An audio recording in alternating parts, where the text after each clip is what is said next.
So very soon, I shall be sharing an interview I did with an authentic viejo milonguero from Buenos Aires, who's called Pedro Sánchez, and he's one of the few remaining ones. And it was a great honor for me to be able to interview someone like that because he's been dancing for 72 years, I believe. So that's quite quite some more years than most of us, and it's really been a historic opportunity to do something like this in my interview series, both literally and metaphorically. And literally, of course, because we talk about several things about his opinions about tango, but also about the history of when he started and how tango used to be back then. And um, there's always been like this thing in tango music history with a lot of people saying, for example, on DJs on their Facebook pages or tango teachers on their websites or their Facebook pages, in promotion, maybe even in books. There's always been this thing of people saying like the golden age is between 1925 and 1955, or between 1930 and 1955, or between 1935 and 1955. And actually, the 1935 part is quite accurate there. But I've repeated several times, either in my videos or my blog posts, that in my opinion, the golden age lasts from 1935 until more or less 1945, maybe 1946. One could even say 1947 or 1944, but definitely not until 1955. So people keep repeating this information. Whereas, for example, if you read one of Michael Lavoca's books, he clearly states that tango starts really quite dramatically collapsing, if I remember correctly, but that's my interpretation, so I should talk just for myself. I guess that tango really started collapsing towards the end of the 1940s. So there was this tango craze in the 1940s, pretty much.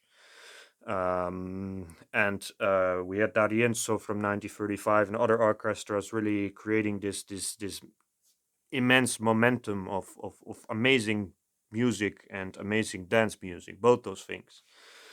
But then at some point, this trend started to pass, like happens a lot in history and in music history. So it's kind of normal for these genres to have a golden age, or for countries or civilizations to have a golden age. And then after that, probably decline follows because it's no longer the golden age, and it might not be that worse, or it could be a really steep decline. And I think in tango music we see a really steep decline, not only in popularity but also as far as the dancing is concerned, like the amount of people who are dancing, and a great that's something I can actually only state as my opinion, but I feel when I listen to this music that toward the end of the 1940s, everything just collapses.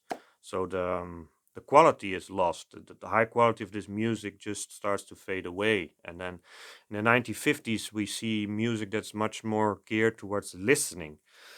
um, well, I could talk about these arguments I have for an hour, but what's interesting in Pedro Sanchez's interview, which you should definitely watch, I've created English subtitles, which really cost a ton of time for me to make, but I do it as a labor of love because I really like making this cultural transition between Argentines and foreigners, so to say, in tango. Um, but he essentially started dancing in 1950, and you have to watch the interview to understand the full context. But he essentially says, "I started dancing in 1950. By that, then tango. There were few tango dancers left, and tango had pretty much disappeared as a social dance. People were interested in other things, and the orchestras were making music for dancers. So he was actually going to listen to some orchestras or solo singers in bars, for example, solo singers. It was really interesting to listen to them. He has great memories of it, but he always danced to the recordings of the 1940s and not to live music of the later age.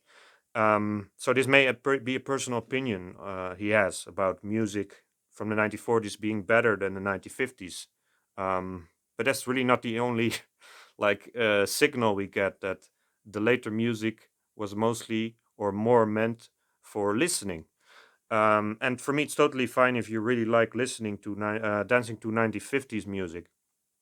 I occasionally like a tanda of that, but Pedro Sanchez is a really 1940s dancer, and that's pretty much what you see reflected in the most important recordings that DJs play. Um, so I think it's quite safe to say that the 50s are not part of the golden age of tango. They're part of tango music history, just like the 1920s or the 1970s. But you can't call that a golden age, because you just had this very strong focus, this eruption of talent and resources, and almost a magical confluence of so many beneficial factors, and there was like a very fertile soil for this phenomenon to happen, this big dance and tango music, quality tango music eruption of the golden age. um, so of course there might be dancers who have been dancing as long as Pedro who really prefer dancing to later music. um, but since this is pretty much an opinion piece, I'm telling you here, I'm really glad to see this confirmed in someone who, other than us, actually lived in those times. So I invite you to listen to my interview soon when I publish it. And I hope you enjoyed as much as I did. I think it was an amazing conversation. I smiled almost throughout. And I love to be able to share things like that.